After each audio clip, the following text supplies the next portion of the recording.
Thursday, December 18th. Welcome to a new episode of System Update, our live nightly show that airs every Monday through Friday at 7 p.m. Eastern, exclusively here on Rumble, the free speech alternative to YouTube. Tonight, Donald Trump gave a primetime address last night that I think was reasonable to expect would contain a certain amount of substance, and for that reason, we decided to delay our show until after that speech so that we could analyze whatever it was that was announced and react to the important substantive revelations of the speech, which we assumed would at least include some discussion of what is basically a war against Venezuela, not yet a full-on ground invasion with troops on the ground, but acts of war on every level.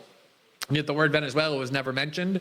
It was a speech that, even though I watched it 24 hours ago, I couldn't tell you a single thing that was in there other than the fact that the economy is great, and to the extent it's not Trump's fault.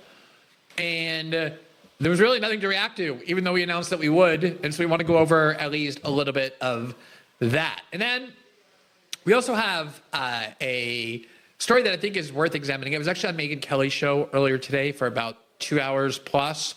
And this is one of the stories we discussed, and I had some thoughts about it afterwards that I wanted to cover, which was this couple that got caught on this kiss cam at the Coldplay concert 6 months ago, and for reasons that to this very day I still don't understand, it became some major story. But when something becomes a major story, there's usually a reason, and if you don't understand why, it's worth trying to understand it, because something about it resonated with the culture or with mores or with whatever needs people have to cast judgment on others. And it's back in the news because the woman who was the head of the HR of this company, who had been, I guess, having an affair with the CEO of the company and got caught on that cam, gave a couple of interviews in which she seemed to depict herself as a victim, and that renewed this kind of very moralizing and judgmental condemnation of her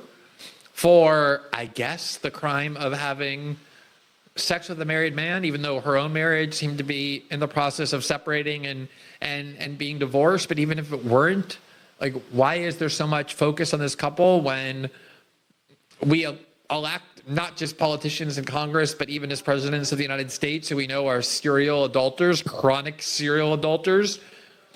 I just find public morality and the need to pontificate on it in a way that shows that you're the moral person because you condemn others such a fascinating exercise in so many different ways. So I just want to delve into that story and the reaction to it a little bit. And finally, on Tuesday night, we covered at length what I at the time regarded as the rather bizarre and obviously disturbing fact that in the wake of the massacre in Sydney, Australia, perpetrated by apparently two people, a father and son with allegiance to ISIS, that attacked a traditional gathering, a Hanukkah gathering of Jews in Bondi Park in Sydney, Australia, that Israeli officials immediately proliferated all throughout news media in Western countries, in the United States, in Canada, in Australia, in the UK, throughout Europe, to issue orders, basically demands that the free speech rights of the citizens of each of those countries, not just Australia where it happened, but other countries where it didn't, be eroded and suspended by criminalizing a whole wide range of phrases and chants and thoughts and ideas that Israel dislikes. And I was so, I guess, stunned by the audacity, even for Israel, to so blatantly exploit that situation in Sydney, that we covered what I thought at the time was a very audacious, organized demand that all these countries censor their own citizens in order to protect Israel, or to banish or criminalize or outlaw phrases and chants and ideas that Israel dislikes. And I guess it turned out that it wasn't really that bizarre after all, because within less than 24 hours, two major countries, Australia, where the massacre took place, and the UK, where it didn't, obeyed the censorship orders and announced massive crackdowns on free speech, perfectly aligned with the demands of the Israeli officials, and in some cases went even beyond that. So we want to show you the crackdown that's taking place in the West, that has been ongoing, by the way, for the last 2 years, in the name of protecting not these countries or their interests or their governments. That would still be bad. That would still be censorship. But to protect the interest or shield from criticism a foreign government on the other side of the world that for some reason doesn't just feel entitled to pop up and issue demands to Western countries to censor, but has great success when issuing those demands. So we want to cover that as well. Before we get to all that, a couple of quick program notes. First of all, System Update is also available in podcast form. Do you understand this? It's in podcast form as well. I know you think it's a video show. It is a video show. We broadcast it here every night on Rumble, but you have the option of also listening to every episode 12 hours after the first broadcast live here on Rumble, on Spotify, Apple, any other platform that podcasts appear on. And if you go to Spotify or Apple, and if you rate or review or follow our program, it really does help spread the visibility of our show. Finally, as independent journalists and independent media, we do rely on the support of our viewers and our members. And you can do that by joining our locals community, where you get access to a wide array of exclusive content and other interactive benefits. We're actually preparing a video that should be up in the next day or two about about a small farm that my family spends a lot of time at, that we now have with a bunch of animals, and sort of an exploration of the relation between these animals and what benefits they provide, that I think you're going to really like. It's not just kind of a cute animal video, although it is that too, but it's kind of a more in-depth examination of what animals can do for you, why they're so majestic, why they deserve much better treatment than they get, especially from our industrialized factory farm. So that's the sort of thing that you get, as well as exclusive content. But most of all, it's the community on which we really do rely to support the independent journalism that we do here every night. All you have to do is click the red join button right below the video player on the Rumble page, and it will take you directly to that community. For now, welcome to a new episode of System Update, starting right now.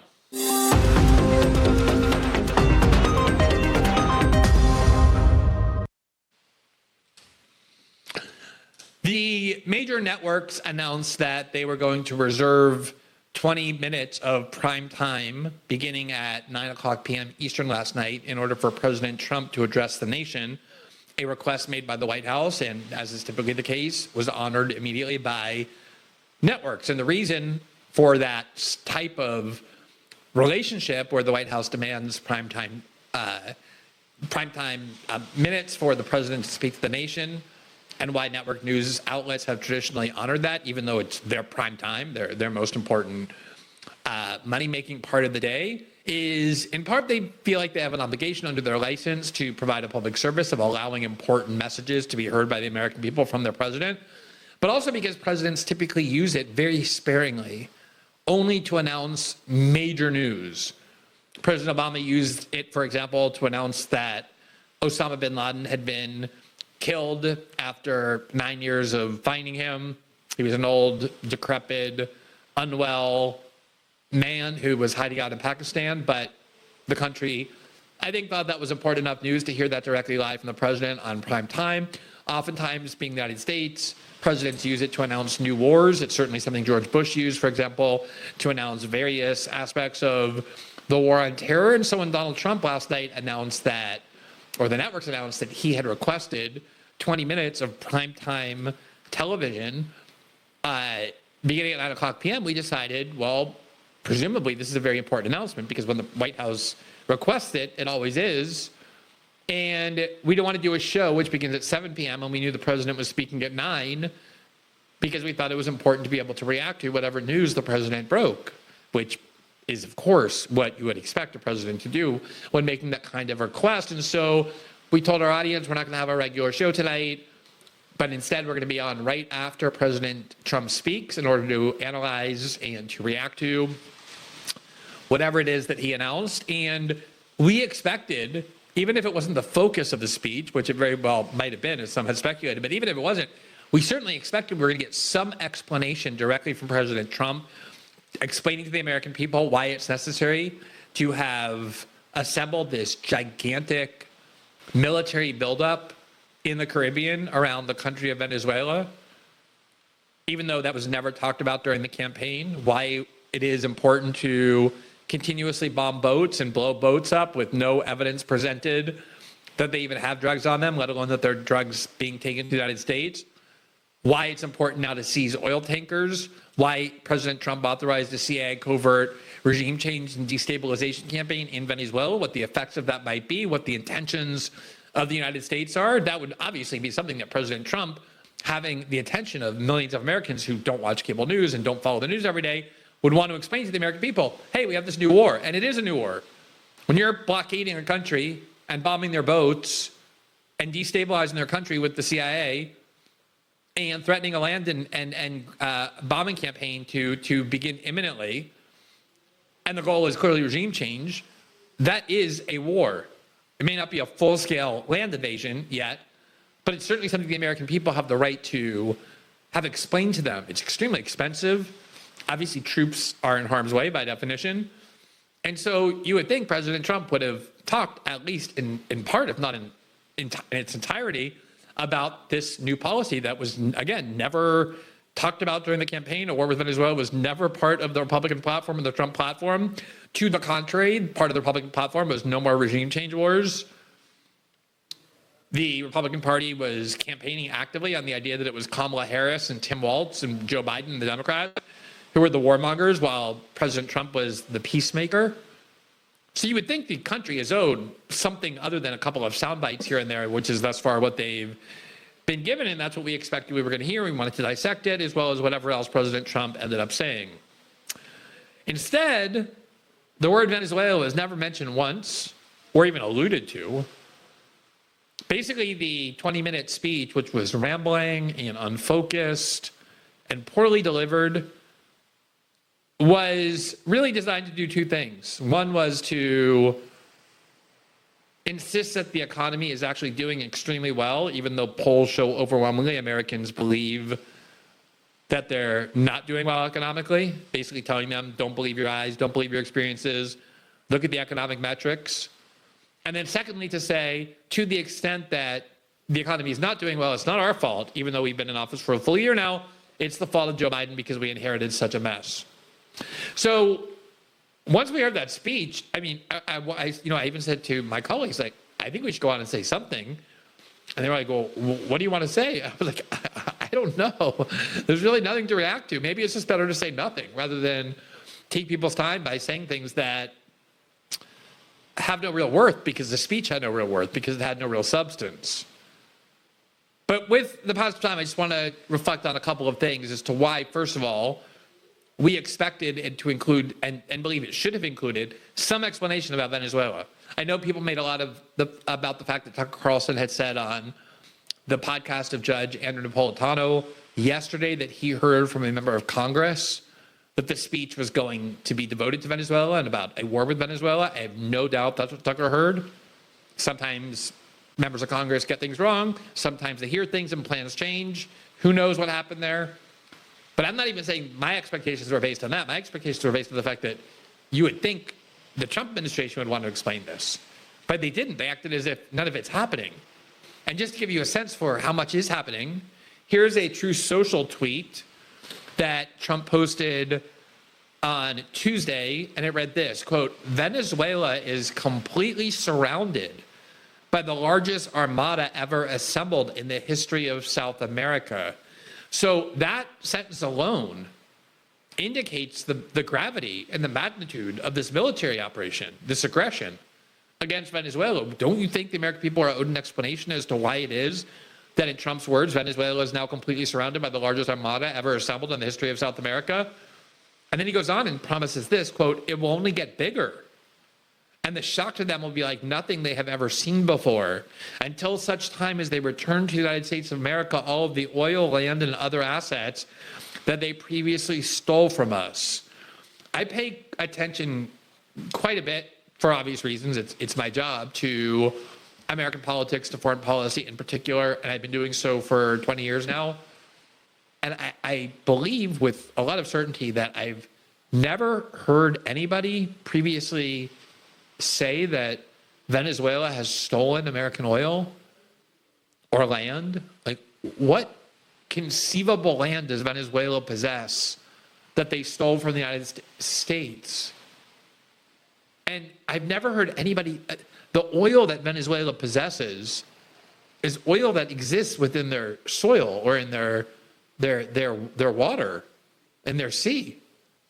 How did Venezuela steal that from the United States I've never heard Donald Trump say that in the 3 times he ran for president. I've never heard anybody say that. You would think that would also require some kind of an explanation, given that that is apparently, according to Trump, the condition for stopping what he describes as not just the largest armada ever assembled, but one that will continue to grow and that will cause Venezuela great suffering. He then goes on to say the illegitimate Maduro regime is using oil from these stolen oil fields to finance themselves, drug terrorism, human trafficking, murder, and kidnapping. For the theft of our assets and many other reasons, including terrorism, drug smuggling, and human trafficking, the Venezuela regime has now been designated a foreign terrorist organization. Therefore, today I am ordering a total and complete blockade of all sanctioned oil tankers going into and out of Venezuela. The illegal aliens and criminals that the Biden administration are, during the weekend in that Biden administration, are being returned to Venezuela at a rapid pace. America will not allow criminals, terrorists, or other countries to rob, threaten, or harm our nation, and likewise will not allow a hostile regime to take our oil, land, or any other asset, all of which must be returned to the United States immediately. Thank you for your attention to this matter. What is this? What is that? That is deranged. I'm sorry, that is deranged. Venezuela has stolen our oil, and no one mentioned this previously. They've stolen our land, and they have to give back our oil and give back our land. What land? What oil did Venezuela steal from us? I presume, I guess, in the attempt to make the best argument I can in defense of Trump's statement, that what he means is that U.S. oil companies made investments in extracting the oil and refining it, and then Venezuela decided that it actually wanted to use its oil for nationalistic purposes, not to give to Exxon and Mobil and Chevron, although Chevron does still do business with Venezuela. I mean, this was very similar to the rationale for the war in Libya. Of course, it wasn't stated explicitly, and I guess credit to Trump, because, it used to be in the 70s and the 80s and the 90s when primarily the left would say, oh, all these wars, certainly in Iraq too, that are being told are for freedom or for, vanquishing dictators, all the propaganda, actually it's for oil. That was like the hallmark that meant you were a crazy person, like that you were a left-wing crazy conspiracist who hated America. How dare you suggest we fight wars for oil? It's a gigantic coincidence that we continuously fight wars in countries that are rich in oil. It says not like there's any causal connection.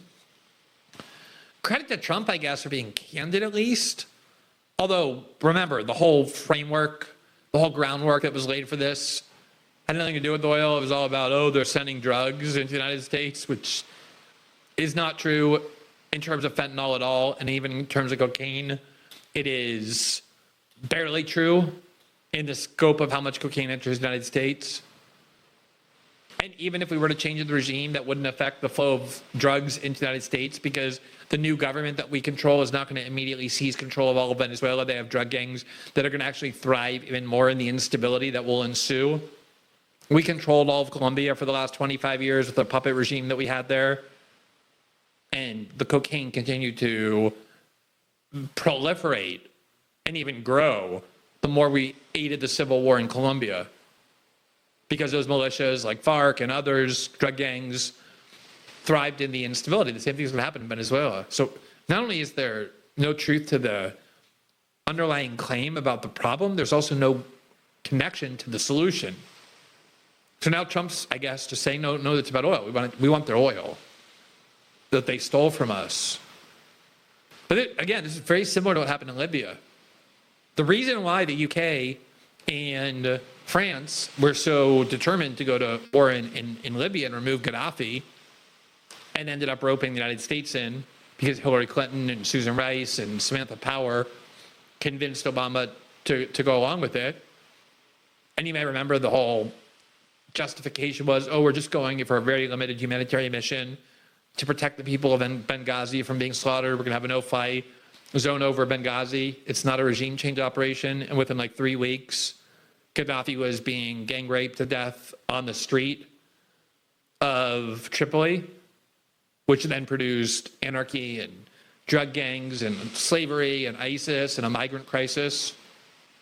That was our glorious regime change. And the reality was Libya had committed the crime, Gaddafi had committed the crime of saying, oil is an incredibly important resource for our country. The people of our country are impoverished. We want to use the oil, not to send to Western oil companies in France and the UK, but we want to use it, we want to nationalize it. We want to use it for our own citizens' benefit. And that was why Gaddafi had to go. And most people consider the war in Libya to be the regime change war to be a gigantic failure. And now this is the same rationale. The crime of Maduro is that he wants to use, and Chavez before him, that they wanted to use the resources, the oil of that country for their own national interests. And now suddenly that means they've stolen our oil and we have to get it back. And I don't even know what argument to construct about the land. But in any event, this is obviously a major, major escalation of military conflict that has barely been explained to the American people. So you would have thought that would have been included in Trump's speech, and yet it wasn't. Probably the most powerful person, not just in the Trump White House, but I think in all of the Trump administration, is Stephen Miller. I regard him as basically kind of the president, the junior president. I think Trump trusts him more than anybody else, delegates more to him, is more influenced by him than anybody else. Maybe Marco Rubio competes with that, maybe.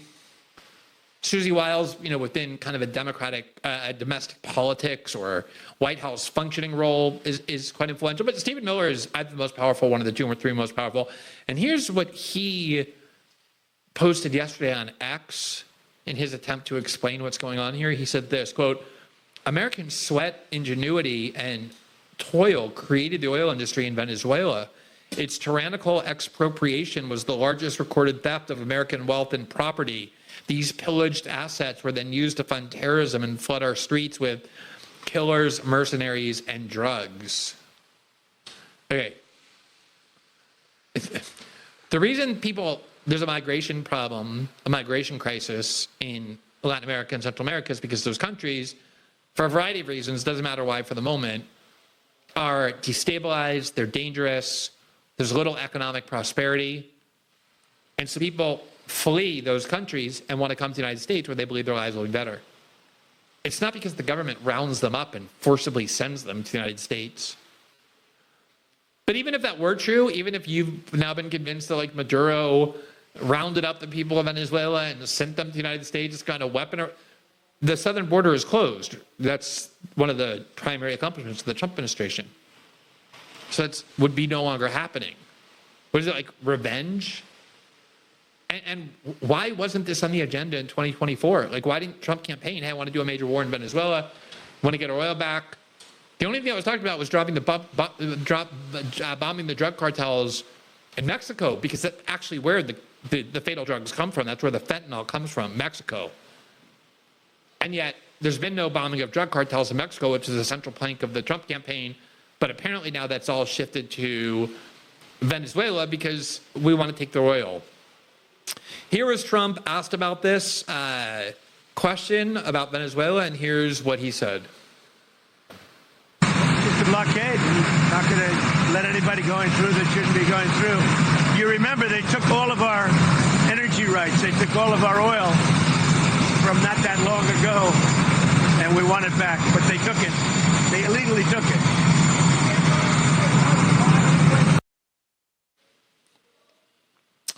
Now, I have been satirizing the Trump administration's case for regime change in Venezuela by basically saying, you know what, why don't they just claim Maduro has weapons of mass destruction? It would be so much easier, straightforward. People would be familiar with it.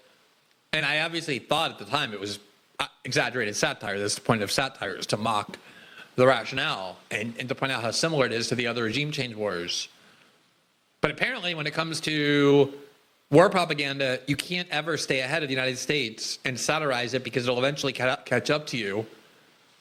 And it's almost like they decided to troll the American people to so much of an extent to see how much they could get away with that they actually have now used and are now using the claim that Maduro has weapons of mass destruction. The White House issued on December 15th, just a few days ago, an order that, quote, designates fentanyl as a weapon of mass destruction. again, fentanyl doesn't come from Venezuela. There are dozens of government reports, including many under the Trump administration, that were charged with identifying the sources of fentanyl coming to the United States and killing people in communities throughout the United States. The precursors to the fentanyl are produced in China, see these reports, and they come from Mexico. Not a single report even hints that any of them come from Venezuela. No one has ever claimed that. But the propaganda campaign to sell this regime change war constantly implies that fentanyl comes from Venezuela. Sometimes they'll just lie about it outright, like Alex Karp, the CEO of Palantir, who obviously will stand to profit greatly, and already is from this war in Venezuela, said, look, I can't tell you what Palantir is doing, but whatever we're doing, I'm very proud of because fentanyl is crushing our community, so we need to change the regime in Venezuela. So some of the lie is explicitly stated, but usually it's just implied. They'll say, Venezuela is flooding our country with huge numbers of drugs that last year killed 80, 90,000 people. They're talking about the total number of drug overdose. And we've been through this data many times. Most of that is from fentanyl. None of that comes from Venezuela. But now, why not? Why not just call fentanyl a weapon of mass destruction? I mean, just make the whole neocon case that was made for all those regime change wars 20 years ago that the whole point of the Trump administration was we were supposed to liberate ourselves from and no longer go back to. So now, think about it. Trump is saying Maduro is a terrorist. Marco Rubio has claimed they're in an alliance with terrorist organizations and they have weapons of mass destruction, and they don't just have them, but they're sending them to the United States. But no, Trump supporters will say this has nothing to do with the neocon mentality that led to the other regime change wars. Just because we're saying it has to be done because Maduro is a terrorist in an alliance with terrorist organizations and sending weapons of mass destruction to the United States that's killing our citizens. That it may sound on the surface to like a simpleton, like this is yet another neocon regime change war, but Paris thought it's completely different. But in any event, it would have been nice for Trump to have taken some of his primetime television time that he basically commandeered from the networks and used it to, I guess, just like allude to maybe, let alone explain this new war that we're obviously headed toward based on rationale that is beyond bizarre. But he didn't do that. Instead, here is, let's give you a couple of segments for those of you who are fortunate not to have seen it to show you how you missed basically nothing. Here's how it began. Good evening, America. 11 months ago, I inherited a mess, and I'm fixing it. When I took office, inflation was the worst in 48 years, and some would say in the history of our country, which caused prices to be higher than ever before, making life unaffordable for millions and millions of Americans.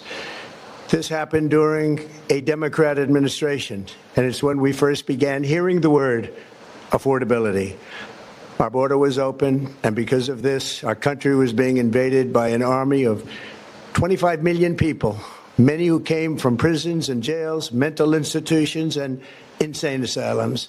They were drug dealers, gang members, and even 11,888 murderers, more than 50% of whom killed more than one person.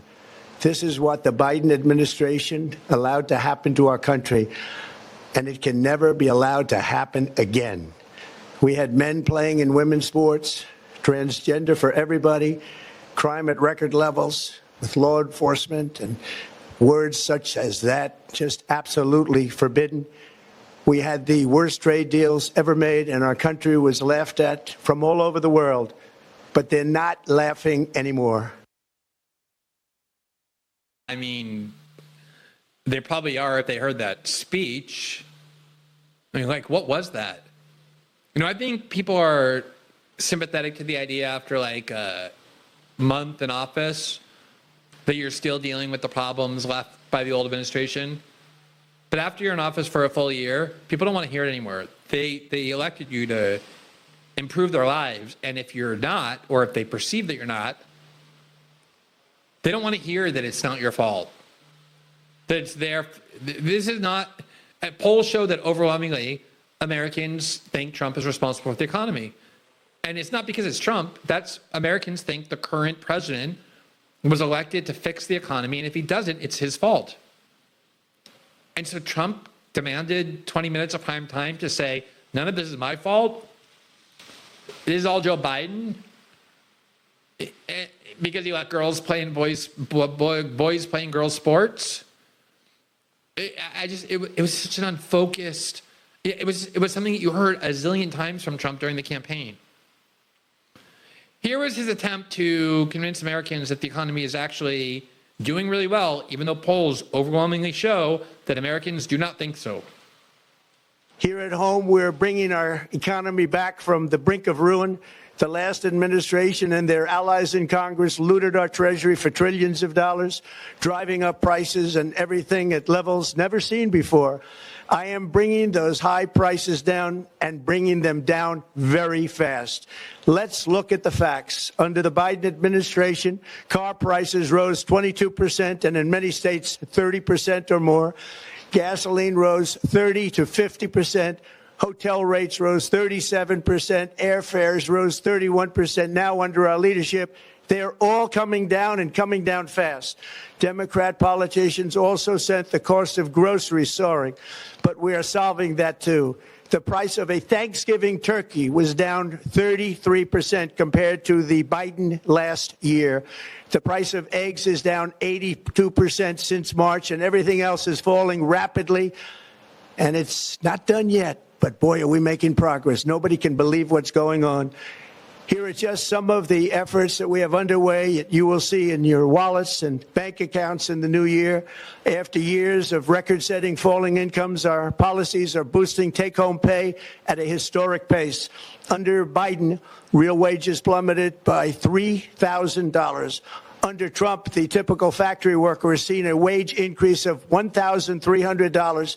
For construction workers, it's $1,800. For miners, we're bringing back clean, beautiful coal. It's $3,300. And for the first time in years, wages are rising much faster than inflation. All right, so here's the thing. If people in the United States believe their lives are not doing well economically, it doesn't matter how much you badger them with statistics and tell them that they're wrong, that prices are really falling, that wages are increasing, that their lives are getting better. They don't decide if the economy is good based on statistics that they hear from the White House. They decide based on their own experience. And this was, I think, by far the biggest mistake of Democrats heading into the 2024 campaign. And I said it constantly. Polls showed overwhelmingly that people felt economically suffocated. They hated the economy. They blamed Biden for it. And you would have all these like snide MSNBC hosts and like writers on the op-ed pages of the New York Times and the Washington Post constantly writing about how dumb people are to believe that they're suffering economically when like all the smart economists know that the relevant metrics show that the economy is actually doing well. And they started saying, oh, the problem isn't the economy is doing well. The problem is that we're not communicating well enough to people to make them understand how grateful they should be. Like you have these very rich MSNBC hosts. Chris Hayes was probably the leader of this. You know, he works like an hour a day on his dumb MSNBC partisan show, like interviews Amy Klobuchar and Elizabeth Warren, like Dick Durbin, about how great they are. He's making millions of dollars a year under an MSNBC contract. He's like, no, the economy is great. These people who think it's not are so stupid. They need to understand the economy is great. Let's just keep telling them how great the economy is. And, like eventually they were going to be like, oh, wow, Chris Hayes is right. I mean, it's good for Chris Hayes, that's for sure. But it wasn't for the majority of people, and they were badgering them. I mean, I can show you examples all day. I used to talk about this all the time. Here's Karine Jean-Pierre, the White House press secretary in July of 2022, sounding very much like Donald Trump last night. Because when you look at inflation, when we look at where we are economically, and we are stronger economically than we have been in history. When you look at the unemployment numbers at 3.6%, when you look at the jobs numbers, more than 8.7 million of new jobs created, that is important. Now, that wasn't working. Biden was incredibly unpopular. The economy was a major reason why. People didn't think the economy was the greatest ever. They didn't care how many times the White House told them it was, or MSNBC told them they were dumb. So when Karine Jean-Pierre went on The View in the end of 2023, and obviously everybody's thinking about the upcoming election, and the hosts of The View are very nervous, like, hey, what's going on here? Like, people think you're doing a terrible job with the economy. Here's how Karine Jean-Pierre explained the problem. And again, she sounded exactly like Trump did last night. It's not doing much to lessen people's anxieties about pocketbook issues like lowering food prices, college tuitions, paying off debt. So what is he doing to address this disconnect? Well, first of all, thank you for listing out all of our amazing accomplishments or what the president has done to make sure that the economy gets back on its feet. And gas by $1.77 since its peak. Remember, Putin's war caused gas prices to go up. And this is his war against Ukraine. And so, look, it's a very good question. This is one of the reasons I'm here with all of you, right, having the conversation. I appreciate the opportunity to do so. When the president got into the White House, we all know that the economy was at a tailspin, right? We had COVID was just going through this country and the world in a way that was just unfathomable, obviously. And the president came in and had to fix that because obviously the last administration did not have a comprehensive plan. And so we had to come in and do that. And the actions that he took, to your point, really took effect on the economy in a good way. 14 million jobs were created. Unemployment is at a historic low. We have wages are up. And so we got to continue to talk about it, and we're going to continue to do so. If you look at where we are currently right now, we're heading into the holiday season. I know I've watched you guys do these segments on the holiday season, and we just finished with Thanksgiving. The prices have gone down, went down on turkey, went down on eggs, went down on goods that Americans truly need. Gas prices, as you just mentioned, because of the work that this president has done. I mean, it was basically verbatim. Like, hey, we just had the holiday season. The price of a turkey went way, the price of eggs were way down. The economy is great. And to the extent it's not, it's because we inherited a gigantic economic mess from Trump. It's verbatim. The same tactic that Democrats tried over and over to address these horrible poll numbers about perceptions of the economy and their role in it, and completely failed. And then at some point, they just started denying reality. And they just said, you know what, we're just going to keep telling everyone how great the economy is, and we don't care whether they feel it or not. Here was Karine Jean-Pierre from the White House podium in January of 2024. It's clear Americans are starting to feel President Biden's strong economy. Wages have risen faster than inflation for 10 months in a row. The unemployment rate has remained below 4% for the longest stretch in 50 years. Inflation has fallen by about 2/3. I mean, it's like Trump and the White House. First of all, a big part of what happened last night is that the whole first year of the Trump administration has been focused on almost everything except the welfare of the American people whom they supposedly were going to represent, the working class, the forgotten man, all that. It's been about bombing Iran and going to Israel and arming Israel and bombing Yemen. To his credit, trying to solve the war in Russia and Ukraine, building up now a war toward Venezuela. Everything, fighting to prevent the disclosure of the Epstein files.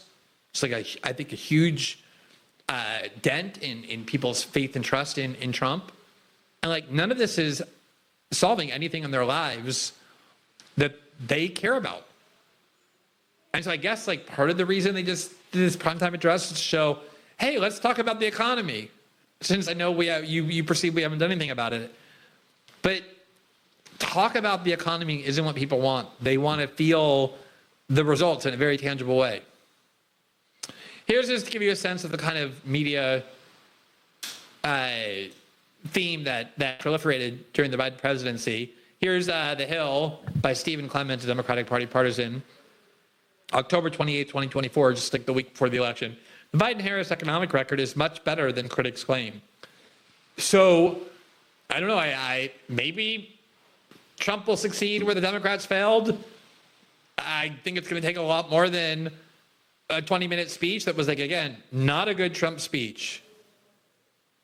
Trump's talent is not those kind of speeches where he's like strictly constrained by time, reading teleprompter. It wasn't even a well-written speech. It wasn't well-delivered. I mean, I was following it because I thought I was going to talk about it. So I probably was listening more closely than anybody. And I found myself drifting. Like, I don't know what it was, or what they thought they were accomplishing.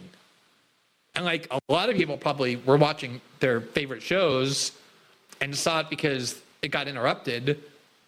And I guess they probably were like, okay, there must be something important happening. And then they heard like basically the equivalent of a Trump rally, but without any of the pizzazz or entertainment of a Trump rally. It seems very poor on every level, not just politically, but substantively.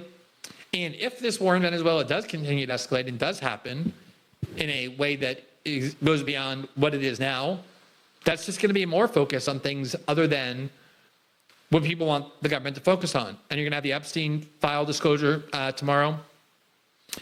And so I think the problems of this administration will only continue to proliferate, and so much of it is their own doing.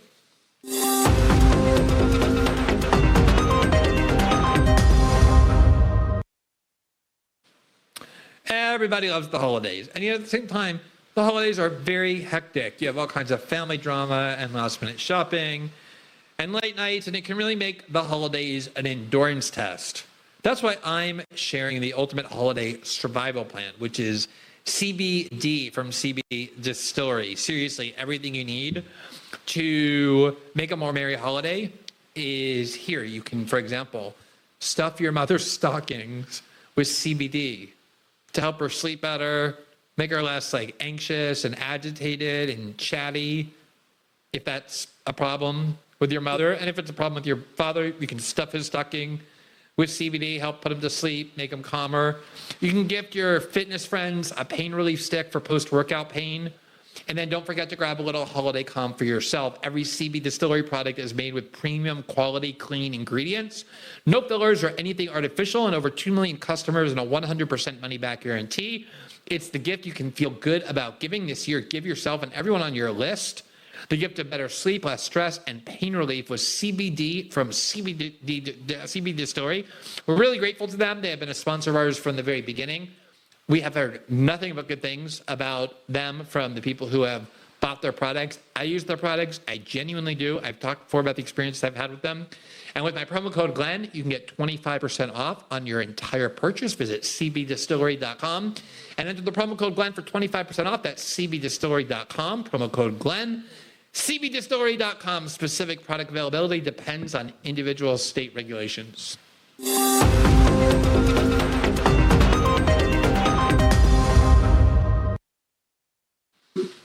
All right, I wasn't going to talk about this, and then I was on Megyn Kelly's show earlier today. I think I do her show about once a month, maybe once every 6 weeks. It's a 2-hour show, and Megyn talks about some of the things we focus on here, but she talks about a lot of other things that we don't.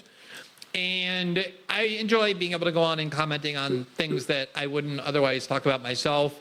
Often, she focuses a lot more on kind of cultural issues than we focus on.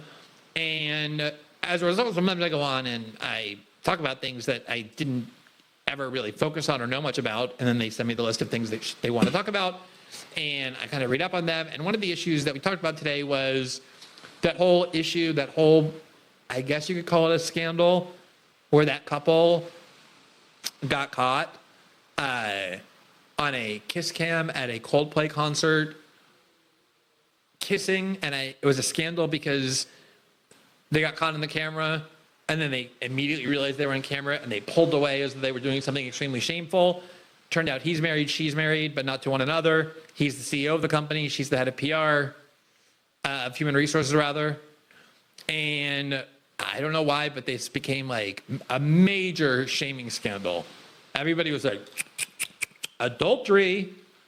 And okay, it's fine to shame adultery, I guess, if that's what you want to do. I personally consider that to be a transgression between spouses. Like, it seems like it's between them, and it's for them to work out. I don't know why we have to insinuate ourselves into the marriages of other people whom we don't know and whose marriage we know nothing about, nor should we, because it's not our business.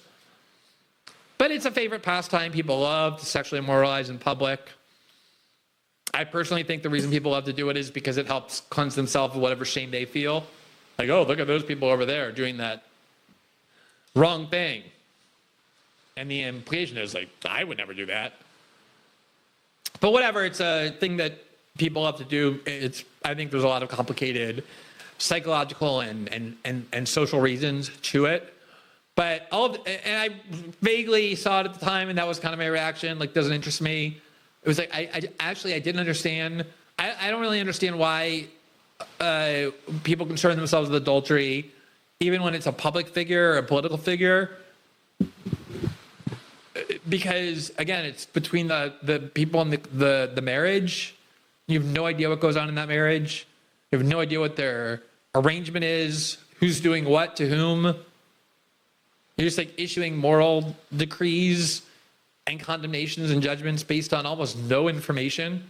So I don't go on a crusade against it, but I just don't participate in it. It doesn't interest me. But I really didn't understand, like, this is not a public couple. This is not a couple exercising public power or holding public office or even with any degree of, like, fame, not even, like, really financial or corporate power. And yet it captivated everybody. And people were just in unison, it seemed to me, like, in absolute agreement that one of the most shameful scandals had been revealed.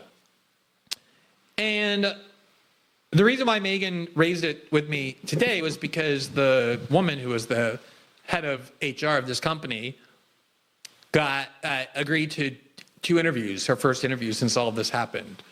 And so the interview came off very, it didn't make her look very good. I don't guess she didn't have many options, but it was basically like, yeah, I did wrong, but I paid for it. I sacrificed my career for it. And what more do you want from me?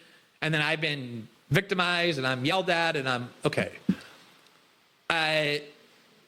So it got me thinking about a couple things. So let's just go through, first of all, the facts in the quickest way possible. Here from the New York Times today is why this is all reemerged. The title is "The Ritual Shaming of the Woman at the Coldplay Concert." Kristen Cavett was caught on camera with her boss at a concert. The video went viral soon as she was drowning in the vitriol of strangers. And that's true. So this happened in July, so maybe 5 months ago, 6 months ago. Here was, for those who didn't see it, it was about 14 seconds long. They were at a Coldplay concert, and as you probably know, they do this at sporting events or concerts.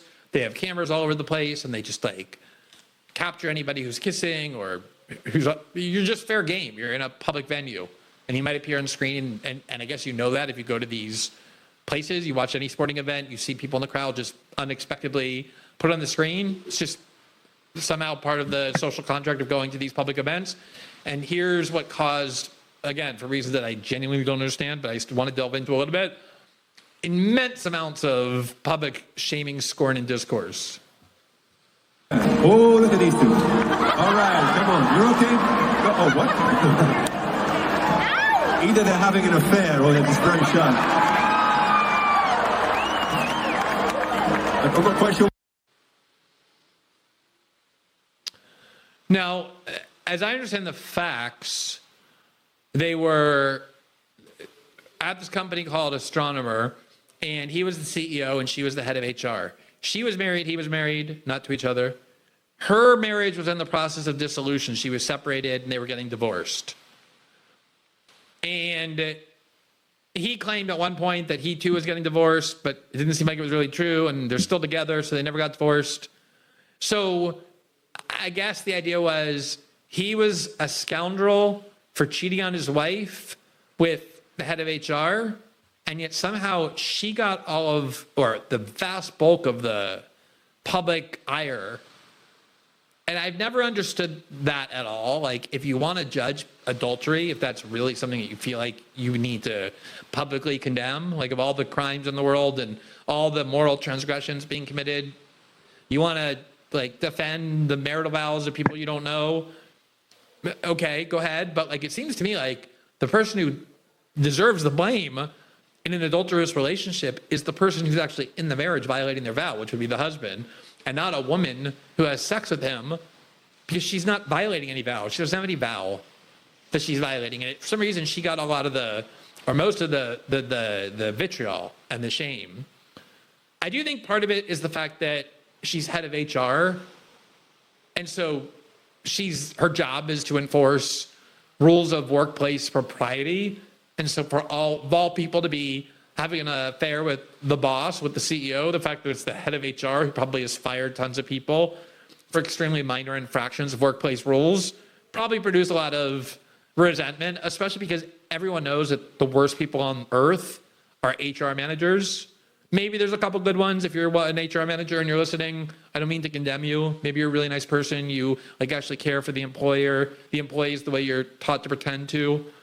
But most people see the HR manager as a total fraud. They're always there to pretend that they're so interested in how you're feeling and making sure you're okay. But in reality, they're just often there to make sure you get fired in a way that's good for the company or to just enforce rules for the sake of it. So a lot of people hate HR managers. Maybe that explained why there was so much shaming of this person. She's an HR manager, getting caught doing what she would instantly, without giving a second thought, fire anybody else in the workplace for having done.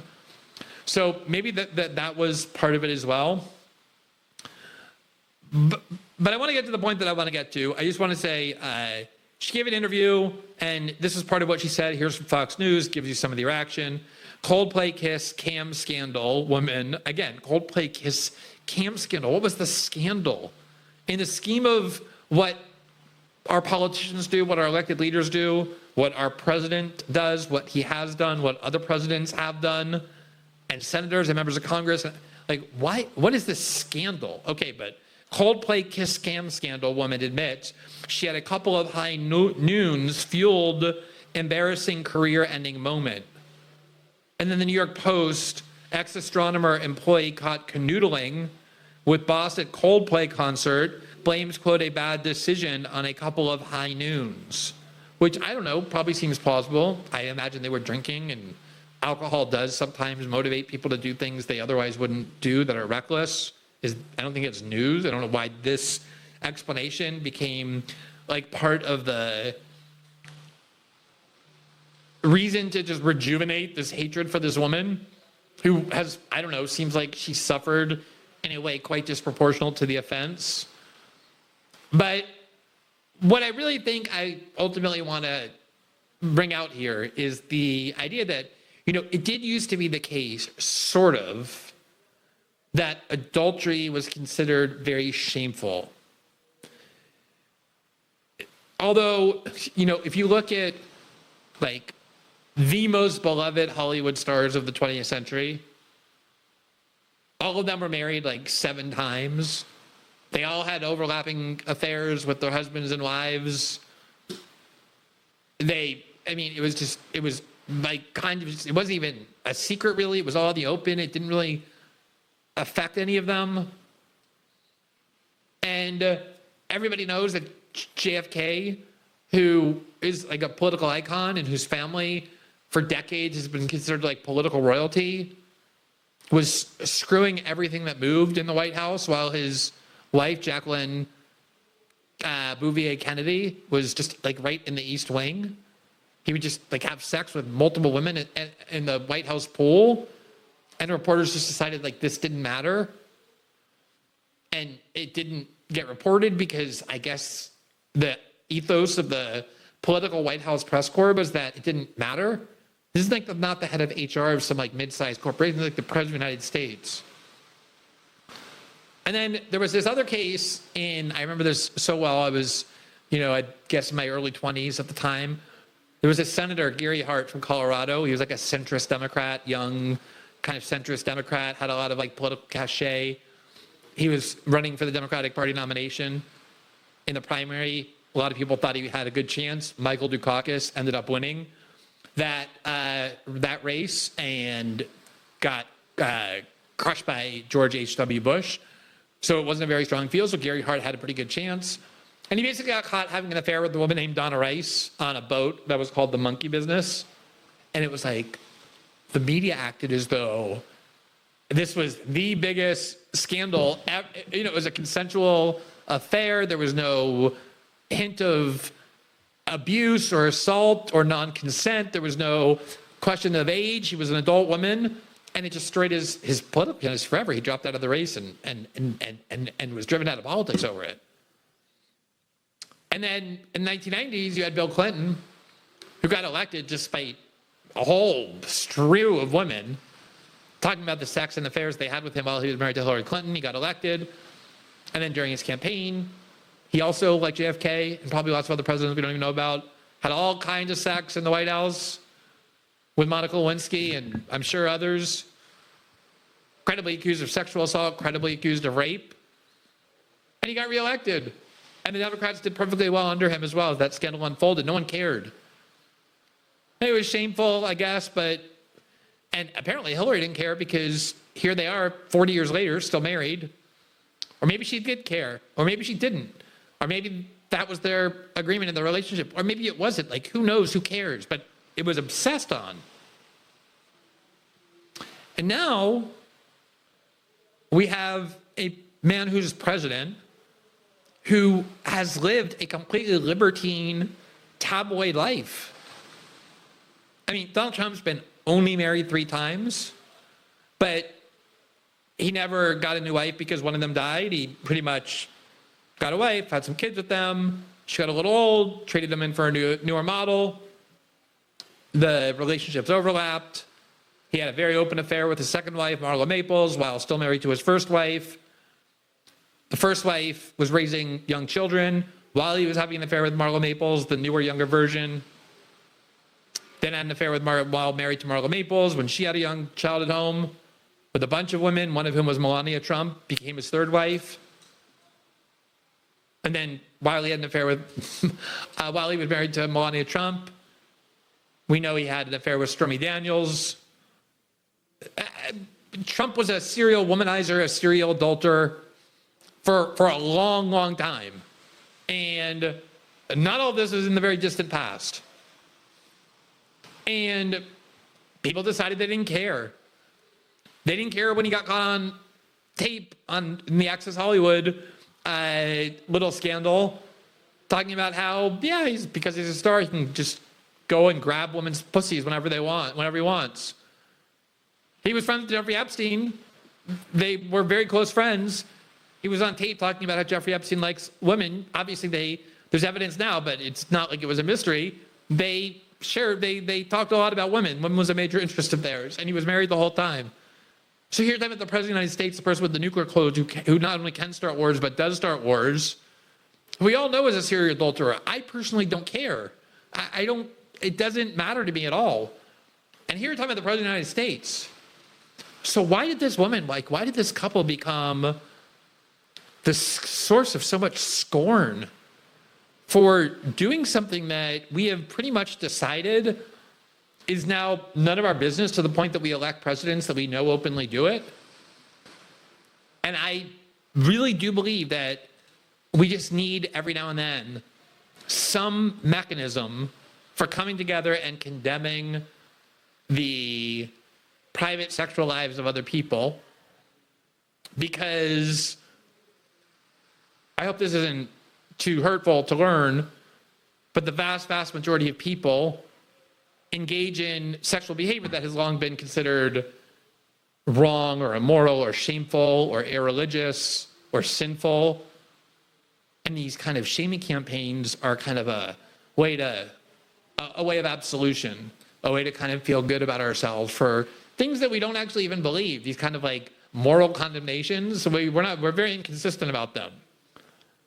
I still would love to understand why this one in particular captured the public contempt and rage to the extent that it did, given that it was 14 seconds on camera. You know, sometimes it's just the mood. Sometimes for whatever reason, the people the public just doesn't like them. I think part of it is that the fact that they felt ashamed, like as soon as they realized they were caught, they acted like they had done something terribly wrong. So maybe that gave the signal to the public to think, oh, well, they think they did something terribly wrong, then that's the green light for us too as well. I've always found these spectacles of moralistic judgment about people's private sexual lives when there are no victims. And if you want to say, okay, adultery has victims, it's the spouse, let them work that out. Like, no one needs your help in interfering in the marriages of people you don't know or understand. And I guess maybe my views of this are colored by the fact that I have seen quite often, in fact, more often than not, people who posture, who position themselves, who brand themselves as public moralizers, the people who like enforce public morality, who shame and condemn others, and you look at them and you see they're like the paragons of sexual virtue, which is why they get to condemn everybody else and rant and rave and rage against other people's behaviors. So often those people turn out to be the people who are most violating the standards they're purporting to uphold. Go look at what happened with all of the mega preachers of the 1980s, the people who formed the moral majority, who were trying to rejuvenate social conservatism and inject it as part of the Republican coalition under Ronald Reagan. Or go look at Denny Hassert, who was the Republican Speaker of the House who oversaw the most sexually moralizing political agenda in decades. And it turns out he was a serial pedophile who ended up going to prison because when he was a high school wrestling coach, he had molested many of his students. These are not rare cases. These happen a lot. There's definitely a correlation between how aggressively one publicly calls attention to themselves in order to moralize about others and the shame that they feel is hovering within themselves, which is why they need to make such a public display about it. And I think sometimes that ends up happening writ large in these social shaming scandals that when you compare it to what the real mores are of the society, of the very trivial transgressions in the context of what kinds of crimes people are doing or transgressions they're committing, the victims they're leaving in their wake and the way we tolerate those, when you compare to that, it's obviously nothing rational. It's something very primal. It's something very emotional. It's a very deep psychic need. And I'm not even saying I understand it all. I don't understand it all. I didn't understand at the time why this resonated so much, and I still don't. But I think there's a lot worth exploring there. And talking about the Megan show made me want to kind of think about it today and examine it here as well.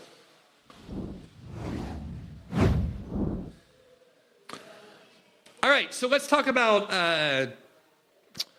something, just a follow-up that we did from Tuesday night's show, where in the wake of the massacre in Sydney, Israeli officials went on television networks in almost every Western country, and they issued demands like, you are to prohibit this phrase, and you are to criminalize this kind of protest. We've had enough. You need to crack down on this.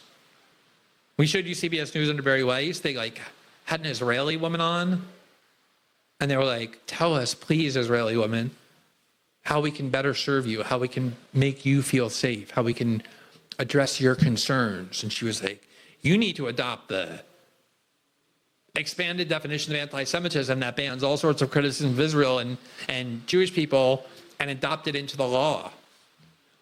And they went on British television, Australian television, and we showed you up that, and I really was like, can you believe this? Like, what kind of country goes around the world demanding that governments crack down on the free speech rights of their citizens, especially like Western countries that have been the foundation of free speech, that grew out of the Enlightenment. The UK grew out of the Magna Carta. Never mind the Enlightenment. And Israel is saying, yeah, we know you think this free speech stuff is important or whatever, but no more, not when it comes to us. And as I said, for someone who has seen a lot of audacity coming from Israel, the audaciousness of that actually surprised me. It was so brazen. It was so dictatorial.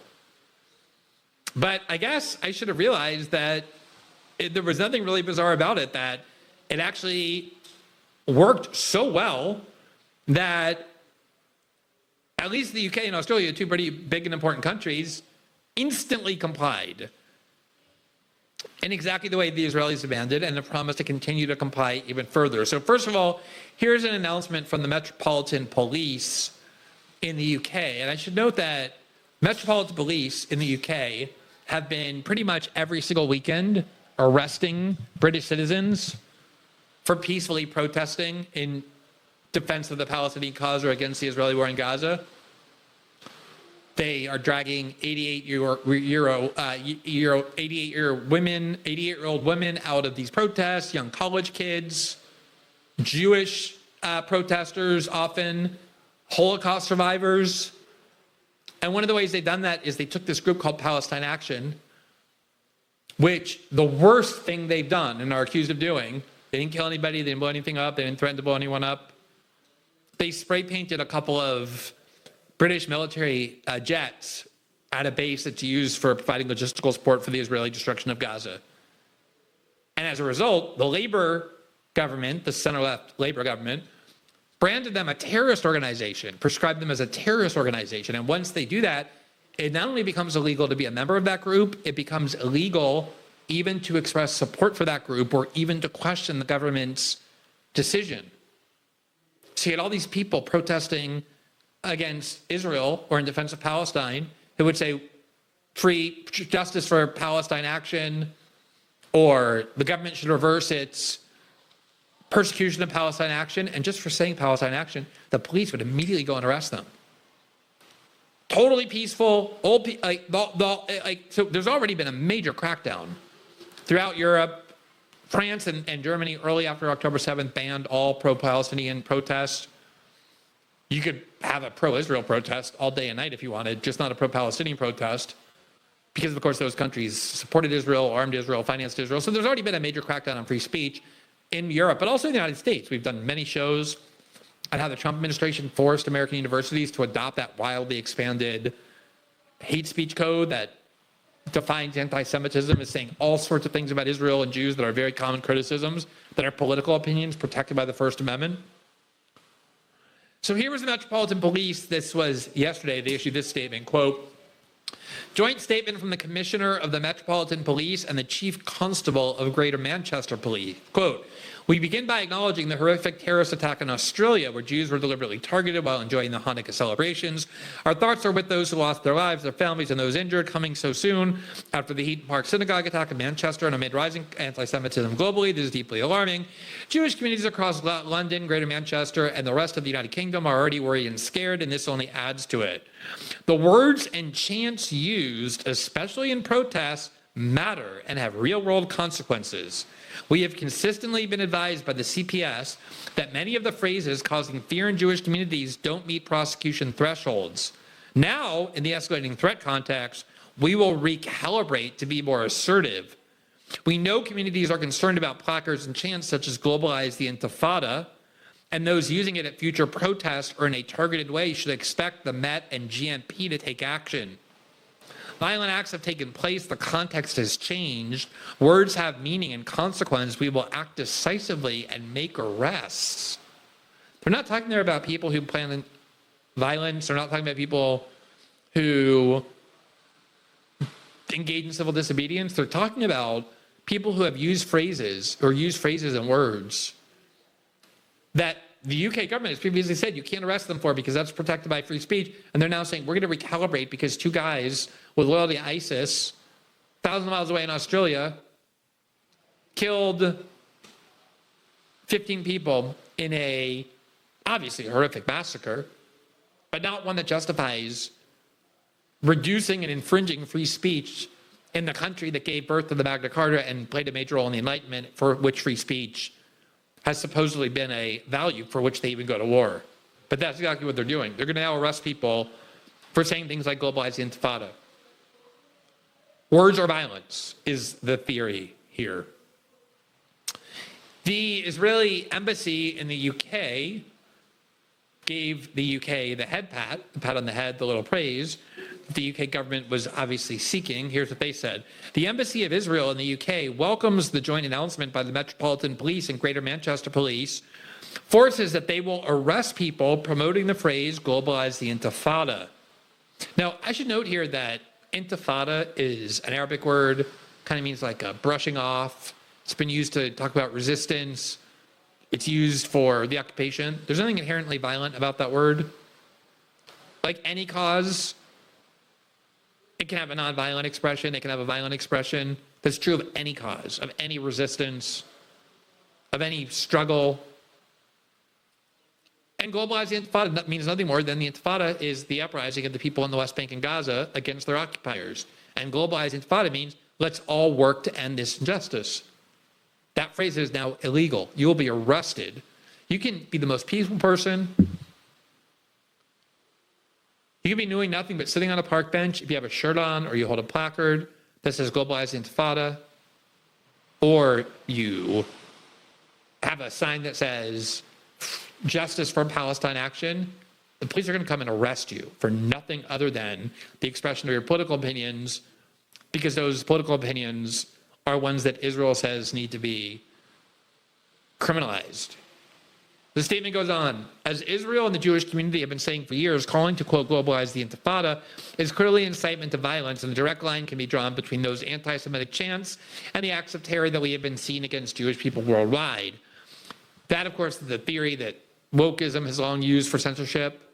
If you take this position about trans people or black people or gay people or whomever, even though you're not advocating violence, even if you're not calling for violence, even if you're not engaged in violence, you should still be censored because you're jeopardizing these groups, their safety and their security and their lives.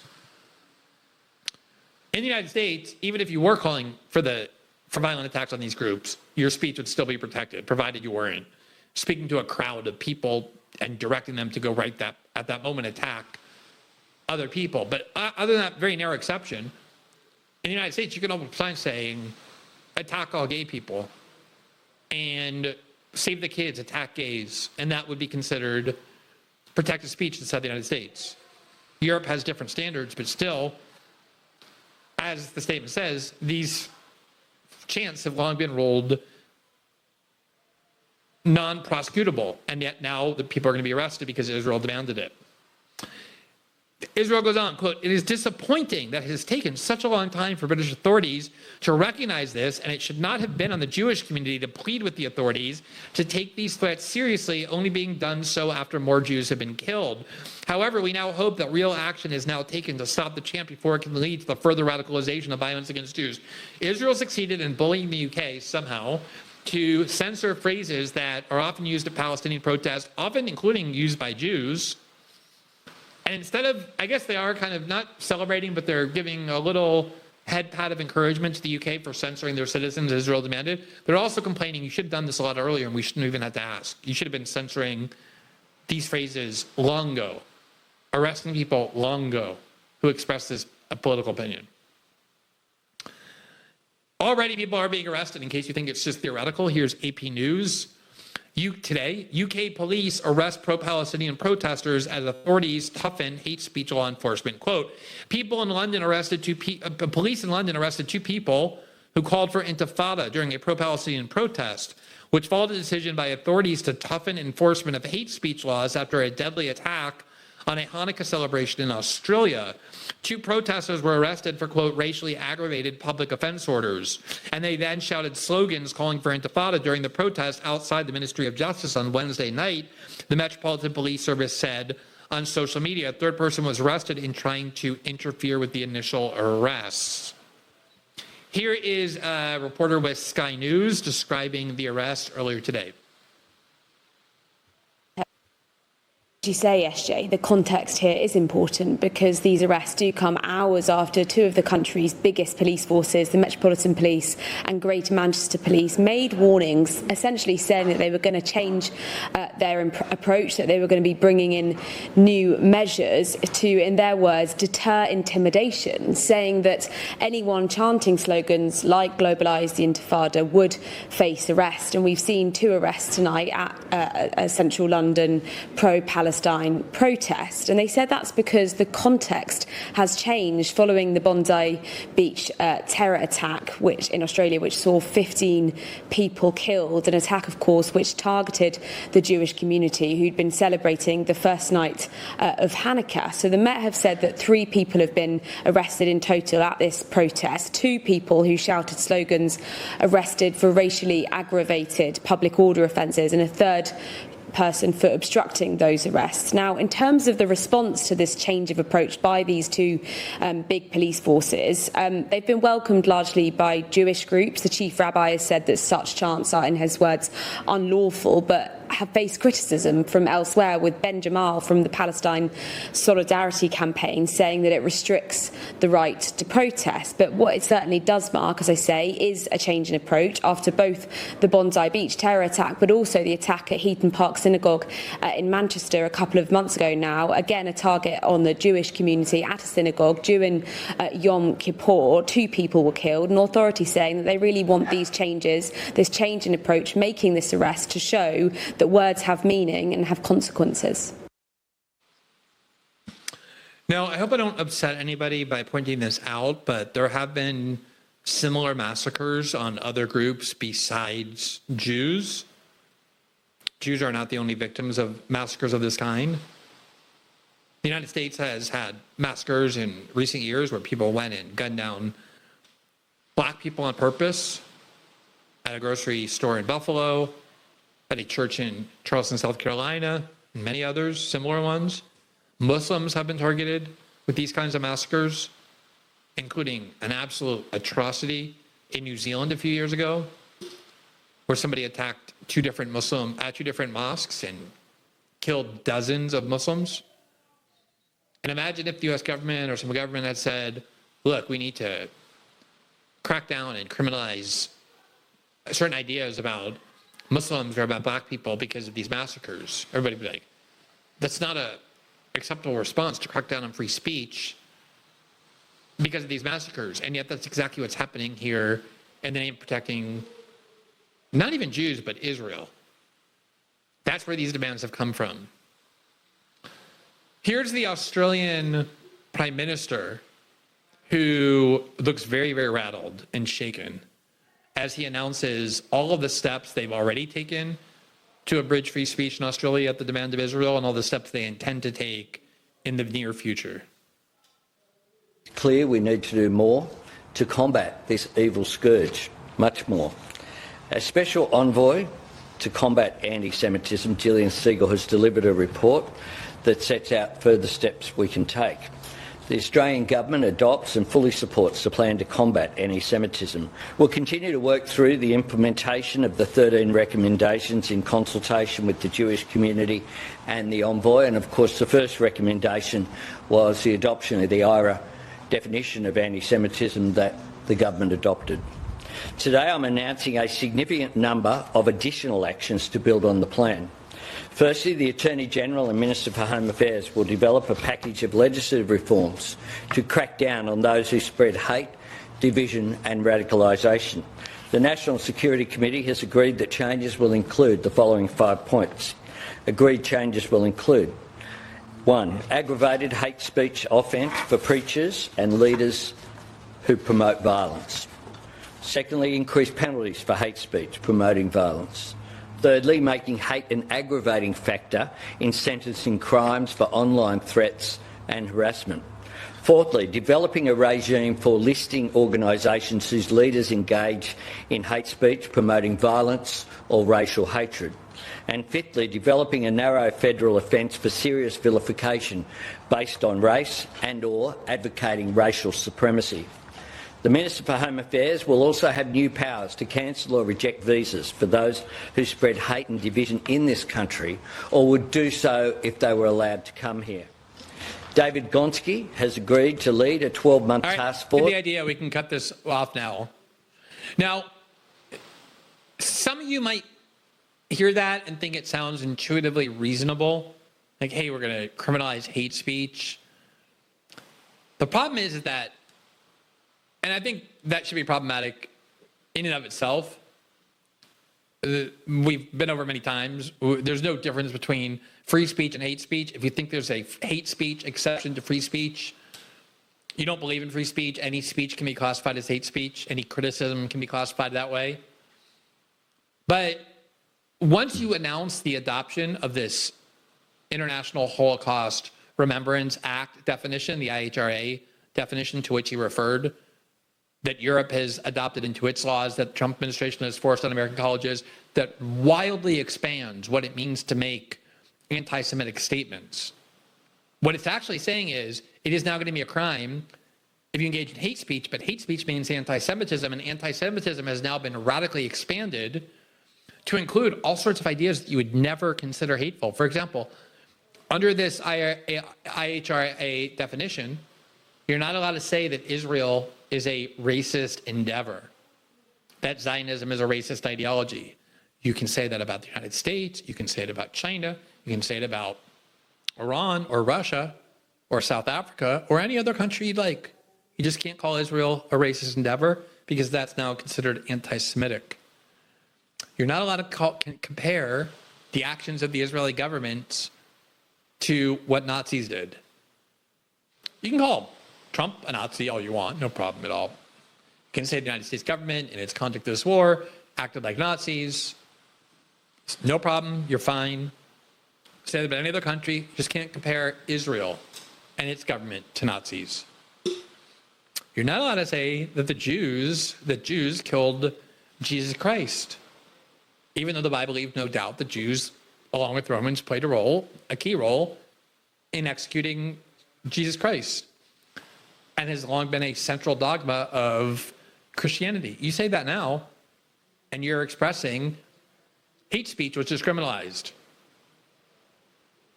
You are not allowed to say that a Jewish person seems to have more loyalty to Israel than to the United States, even if they pretty much say it. Even if they say, you know what, I love the United States, but at the end of the day, as a Jewish person, my priority is to strengthen and preserve the security of Israel as a refuge for Jews. And you say, wow, that person sounds like they have more loyalty to this foreign country, Israel, than to their own country, the United States.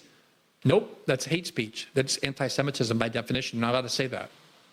And a whole long list of other political opinions that never used to be considered anti-Semitic. Maybe they were anti-Semitic tropes, but now they're official expressions of hate speech that if you're on an American campus thanks to the Trump administration and you say them, or you're a faculty member and you assign materials that express them, you can be and will be subject to punishment.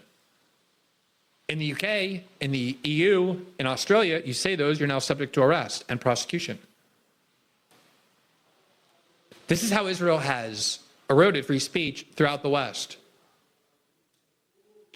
And it's amazing. It's amazing when your own government gets the citizenry to give up their free speech rights. But to watch some foreign country just march into every other country in the West and say, these statements are not allowed anymore. If your citizens express these views, you're going to be arrested. And then the government say, yes, sir, sorry, we haven't done it previously. We should have done it faster. But we will do it now and make up for it. It's extremely alarming, but it's also confounding and ultimately quite revealing as well about how these Western democracies work and who wields power within them.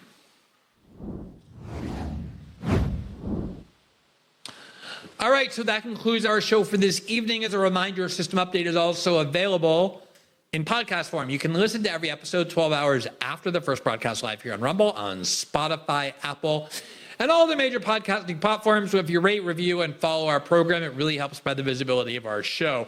Finally, as independent media, independent journalists, we do rely on the support of our viewers and members, which you can participate in by joining our locals community. All you have to do is click the red join button right below the video player on the Rumble page, and it will take you directly to that site where you get access to a wide array of exclusive benefits, all sorts of interactive features. Every Friday night, we do a Q&A where we take questions provided by our locals members exclusively throughout the week. But most of all, it's the community on which we most rely to support the independent journalism that we do here every night. For those of you watching this show, we are, needless to say, very appreciative. We hope to see you back tomorrow night and every night at 7 p.m. Eastern live exclusively here on Rumble. Have a great evening, everybody.